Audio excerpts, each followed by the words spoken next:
हमारे बीच में आदरणीय हरीश चौधरी जी आए हैं।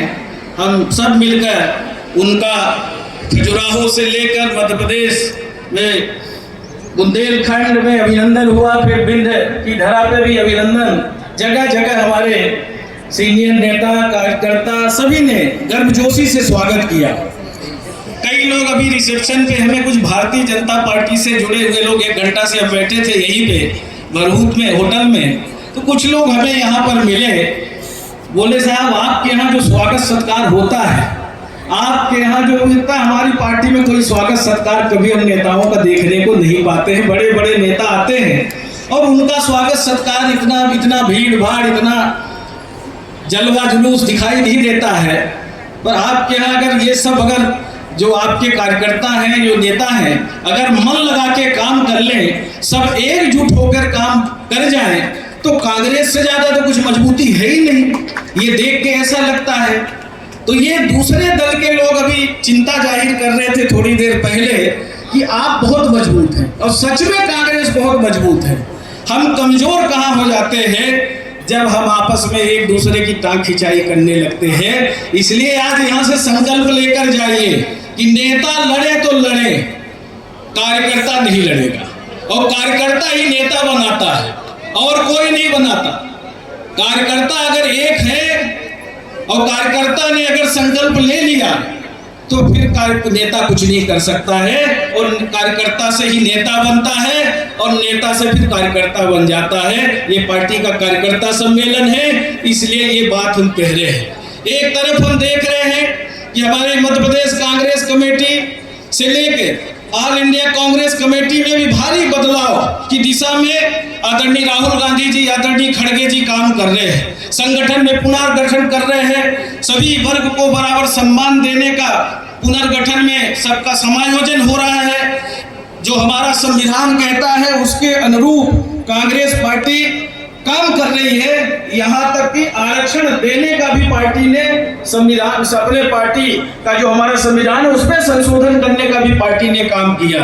और अभी आप देख रहे हैं, अभी 27, 28 और 3 तारीख को पूरे देश भर के जिलाध्यक्षों का सम्मेलन हो रहा है। वहाँ खड़गे जी, राहुल गांधी जी उनसे संवाद करेंगे अलग अलग दिन, और नए सिरे से पुनर्गठन करने का काम कांग्रेस पार्टी करने जा रही है। मध्य प्रदेश में भी वही अभियान चल रहा है। इसी अभियान के तहत आदरणीय हमारे प्रभारी जी, आदरणीय प्रदेश अध्यक्ष जीतू पटवारी जी आए। आप सबसे हमारा निवेदन है कि जिसके पास जो जिम्मेदारी है उस जिम्मेदारी का हम नैतिकता के साथ निर्वहन करें। हम अगर इंतजार करेंगे कि कोई बड़ा नेता आएगा तभी हम वो काम करेंगे तो फिर हम पीछे रह जाएंगे। हमारा आप सबसे आग्रह है कि जो जिस जगह है कहीं अन्याय अत्याचार हो रहा है, भारतीय जनता पार्टी की सरकार के द्वारा आप जिधर नजर दौड़ाएंगे भ्रष्टाचार चरम सीमा पर है, बिजली के बढ़े हुए बिल से लोग परेशान हैं।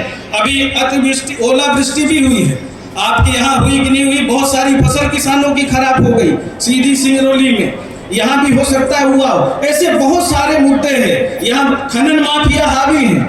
आप यहाँ से सांसद विधायक तो जिता देते हैं, पर कभी भी जनहित की समस्याओं को लेकर हमने बोलते हुए भाजपा के नेताओं को नहीं सुना है।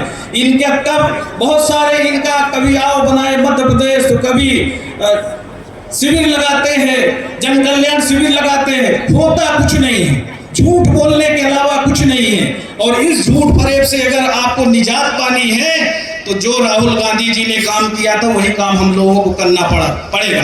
राहुल गांधी जी अगर 3500 किलोमीटर पद यात्रा करते हैं, भारत जोड़ो यात्रा करते हैं, तो हम सब भी अगर अपने अपने विधानसभा क्षेत्र में, हमारे जो नेता हैं विधानसभा क्षेत्र के, जो चुनाव लड़े हैं, जो आगे लड़ना चाहते हैं, सब कोई एक होकर अगर हम सब लोग भारतीय जनता पार्टी के भ्रष्टाचार, उनकी कुरीतियां, संबल योजना का 2-2, 3-3 साल से पैसा नहीं आ रहा है, बहुत सारे लोगों को खाद्यान्न पर्ची जनरेट नहीं हो रही है, जो कानून बन गया, ऐसे मनरेगा में जबरदस्त घोटाला है, ऐसे बहुत सारे विषय हैं। हम समस्याओं को चिन्हित करें और जन जागरण अभियान चलाएं।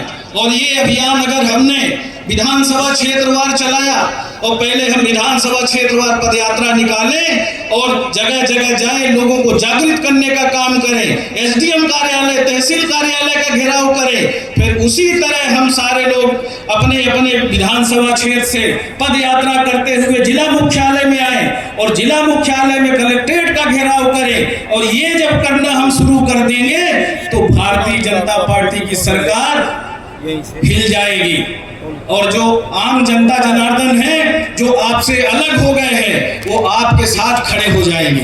इनके बहुत सारे वादे हैं, एक भी वादा इनने पूरा नहीं किया झूठ बोलने के अलावा। चाहे मोदी जी का वादा हो, चाहे प्रदेश में सरकार बनाने से पहले 3100 रुपए कुंटल में धान खरीदी की बात कही थी, 2700 रुपए कुंटल में गेहूं खरीदने की बात कही थी। कोई भी वादा इनका पूरा नहीं हुआ है।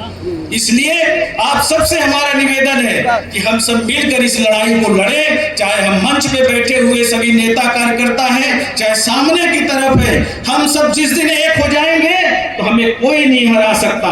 यही आज आप सबसे हम निवेदन करना चाहते हैं। एक तरफ संविधान बचाने की लड़ाई हमारे नेता लड़ रहे हैं, जाति जनगणना की बात कर रहे हैं। आज पूरे देश में इस बात की चर्चा है, अभी तेलंगाना ने 42% ओबीसी को आरक्षण देने का काम किया है। मध्य प्रदेश में कांग्रेस की सरकार ने 27% आरक्षण दिया था, भारतीय जनता पार्टी की सरकार ने 13% होल्ड करके रखा है। हाई कोर्ट, सुप्रीम कोर्ट में लटका के रखा है। हाई कोर्ट के निर्णय के बाद भी लागू नहीं कर रहे हैं। बहुत सारे परीक्षार्थी जो 3 साल से 4 साल से उत्तीर्ण हो चुके हैं, वो ज्वाइन करने के लिए भटक रहे हैं। पंचायत चुनावों में आपका आरक्षण छीन गया, कांग्रेस ने देने का काम किया है। ये यूपीए की गवर्नमेंट थी, 27% आरक्षण उच्च शिक्षा में दाऊ अर्जुन सिंह मानव संसाधन मंत्री थे, हमारे मनमोहन सिंह जी प्रधानमंत्री थे, सोनिया जी के मार्गदर्शन में लागू करने का पूरे देश में काम कांग्रेस पार्टी ने किया।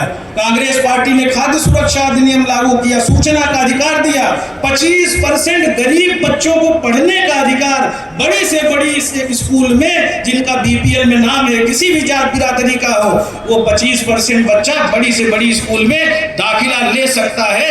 ये अधिकार कांग्रेस पार्टी ने दिया है। हमें बताने के लिए बहुत है, पर दुर्भाग्य है हम आपस में लड़ते हैं। हम जाके जनता के बीच में जो बात करना चाहिए, उनके सुख दुख की जो लड़ाई लड़नी चाहिए, वो नहीं करते हैं। जिस दिन हम सब लोग मिलकर ये करने लगेंगे, कांग्रेस आज भी बहुत मजबूत है, आगे भी बहुत मजबूत रहेगी। आदरणीय हरीश चौधरी जी का अभिनंदन करते हैं और जीतू पटवारी जी भी लगातार संघर्ष कर रहे हैं जब से अध्यक्ष बने हैं। जीतू पटवारी जी, जीतू भाई, आप खूब संघर्ष कर रहे हैं, आपका खूब अभिनंदन है। अब इस संघर्ष और जमीनी स्तर पर नया पुनर्गठन जब हो तो नए लोगों का जो आपने गाइडलाइन बनाई है, पार्टी ने जो गाइडलाइन बनाई है, नए लोगों को मौका देने का, नए लोगों का चयन करिए और तेरा मेरा मत देखिए। आप ये देखिए कि कौन व्यक्ति मजबूत है, कौन व्यक्ति अपने ग्राम पंचायत में मजबूत है, कौन सेक्टर, मंडल, ब्लॉक में मजबूत है, कौन सबको एक साथ लेके चल सकता है, कौन जिलाध्यक्ष बनने के बाद समन्वय बना सकता है। ऐसे लोगों का चयन करिए, चर्चा सबसे करिए, समन्वय बनाकर और सही चयन करिए। ये आदरणीय प्रभारी जी से और आदरणीय जीतू पटवारी जी से भी सार्वजनिक रूप से हम निवेदन कर रहे हैं। आप सभी साथियों का जो सामने की तरफ बैठे हैं, मंच पे जो बैठे हैं, हमने बहुत सारे लोग नाम सबका जानते हैं, हमने नाम नहीं लिया है, एक एक से लोग यहाँ पर बैठे हैं। आप सभी का अभिनंदन करते हैं। आप सबका स्नेह आशीर्वाद इसी तरह मिलता रहेगा। बहुत बहुत धन्यवाद। जय हिंद।